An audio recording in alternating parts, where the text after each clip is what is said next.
Buon pomeriggio dall'Italo Ferrando, il collegamento adesso è stato ripristinato, sta per iniziare la partita. L'arbitro della gara è il signor Bartolomeo Costa della sezione di Chiavari.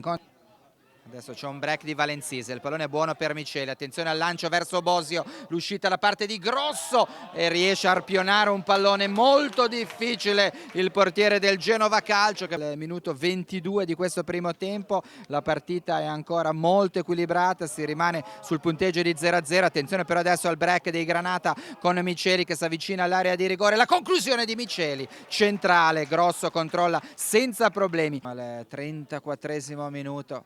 Pallone che viene messo nel mezzo, colpo di testa e poi il pallone in rete. L'ultimo tocco è stato di Memoli dopo che Majorana era riuscito a staccare sopra tutti.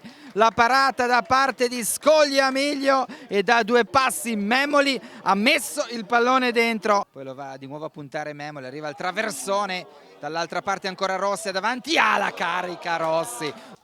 Calcio d'angolo per la Genova Calcio, subito battuta, attenzione a Morando che ci vuol provare e qua è stato molto bravo Scogliamiglio ad allungarsi, a togliere il pallone dall'incrocio. Roselli per questa battuta del calcio d'angolo, pallone che viene messo dentro, intercettato da Rossi che si gira alla sua maniera e trova il gol del 2-0. Sono questi i suoi gol di Matteo Rossi. La Genova Calcio al 42esimo del primo tempo trova il raddoppio grazie all'invenzione del suo uomo di punta. Genova Calcio 2, Ventimiglia 0.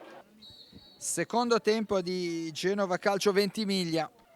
La battuta da parte di Donato, Rossi al volo verso Roselli, la conclusione di Roselli. Siamo nel corso del 24esimo minuto, calcio d'angolo, poi c'è una mischia, non ci arriva Grosso, è stato Lamberti a rimettere in corsa il Ventimiglia su azione di calcio d'angolo, l'ultimo tocco è stato il suo e quindi il Ventimiglia accorcia le distanze a metà ripresa.